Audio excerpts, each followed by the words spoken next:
नमस्कार, हेलो किसान दोस्तों, तेज एग्रो पर आपका बहुत बहुत स्वागत है। क्योंकि यहाँ पर खेती बाड़ी, पशुपालन, सरकारी योजनाएं और बागवानी से जुड़ी हर वो जानकारी हम आप तक पहुंचाते हैं। किसान दोस्तों, आज हम बात करेंगे जो प्राकृतिक नेचुरली जो खाद का इस्तेमाल करने का किसान को तरीका क्या जो सरकार बता रही है उसके बारे में हम जानकारी देंगे। और अनुदान पर जो आप ढैंचा लगा सकते हैं, यानी कि हरी खाद और जो ढैंचा है यानी वो अगर आप लगाते हैं तो आपको मुनाफा तो होगा ही, साथ साथ में सरकार भी आपको उचित जो सब्सिडी दे रही है। कृषि विभाग किसानों को प्राकृतिक खाद ढैंचा लगाने के लिए 80% सब्सिडी पर बीज मुहैया करवाएगा। इसके लिए किसान मेरी फसल मेरा ब्यौरा पोर्टल पर 25 मार्च तक अपना ऑनलाइन पंजीकरण करवा सकते हैं। किसान को ये जानकारी कृषि अधिकारी ने बताया है कि ज़मीन में लगातार फसलें लेने से कार्बनिक जो पदार्थों की कमी हो जाती है, जिससे पौधों की जड़ों में वायु का संचार कम होने लगता है, यानी वो रुक जाती है फसल। इसमें भूमि की उत्पादन क्षमता क्षीण हो जाती है और रबी की लावनी होने के बाद खेत को खाली रखने के बजाय किसान उसमें ढैंचा या जंतर लगा सकते हैं।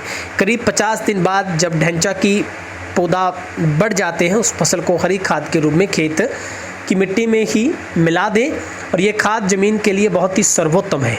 इससे नाइट्रोजन, फास्फोरस की बात करें, मैग्नीशियम की बात करें, तमाम जो पोषक तत्व हैं वो पूरे हो जाते हैं। प्रति एकड़ 10 से 12 किलो ढैंचा के बीज की आवश्यकता होती है। बाजार में जंतर बीज का बैग 1500 से 1700 रुपये तक आता है। यही बैग सब्सिडी पर 150 से 200 रुपये तक का लिया जा सकता है।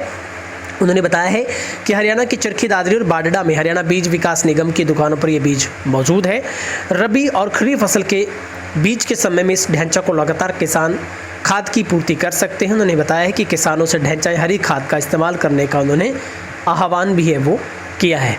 तो बहुत ही महत्वपूर्ण किसानों के लिए सूचना है कि अगर आप ढैंचा यानी कि जंतर की फसल बोना चाहते हैं, बहुत ही कम दिनों में ये फसल है वो तैयार हो जाती है। उसके बाद आप इसको खेत में ही मिला सकते हैं। करीब 50 दिनों की पूरी ये फसल है। सबसे बड़ी बात है कि आपको उसका सबसे बड़ा मुनाफा आपकी फसल में जो पोषक तत्व पूरे हो जाएंगे। और ढैंचा के बीज पर अगर आप अनुदान लेना चाहते हैं तो मैं पूरी जानकारी बता रहा हूँ आपको। हम पूरी वेबसाइट है आधिकारिक वो बताते हैं।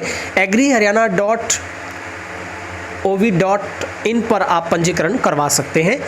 और खरीफ 2022 के दौरान ही हरी खाद को बढ़ावा देने के लिए ढैंचा के बीज वितरण का निर्णय लिया गया है और इच्छुक जो किसान हैं वो 22 मार्च तक अपना आवेदन जरूर कर दें।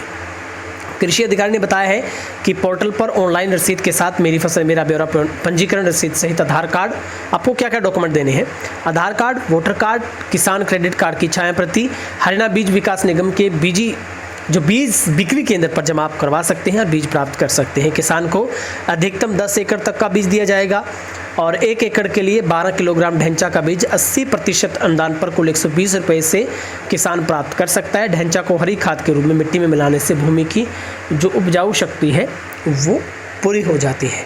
उम्मीद करता हूँ ढैंचा के बीज से संबंधित आपको पूरी जानकारी पसंद आई होगी। और यदि आप भी खेत में इस फसल को बोने के साथ अपनी फसल में जो कार्बनिक जो तत्व खत्म हो गए हैं उनको पूरा करना चाहते हैं तो निश्चित तौर पर बहुत ही लाभदायक आपके लिए होने वाली है ये स्कीम। आप ढैंचा की खेती कर सकते हैं और उसके बाद इस 50 दिन की फसल जैसी बड़ी होती है तो उसको आप किसी भी रूप में खेत में मिला सकते हैं और वो हरी खाद बहुत ही आवश्यक पोषक तत्वों की जो पूर्ति करेगी। यदि पहली बार चैनल पर आए हैं तो भाई खेती बाड़ी से जुड़ी हर जानकारी के लिए आपको तेज एग्रो चैनल को सब्सक्राइब कर देना है। फेसबुक पर हैं तो आप फॉलो करें। बहुत बहुत आपका तहे दिल से शुक्रिया। आप अगर जानकारी पहुंचाना चाहते हैं तो मुझे मेरे इंस्टाग्राम अकाउंट पर जाकर जर्नलिस्ट गुरविंदर पन्नू पर आप फॉलो करें। बहुत बहुत शुक्रिया।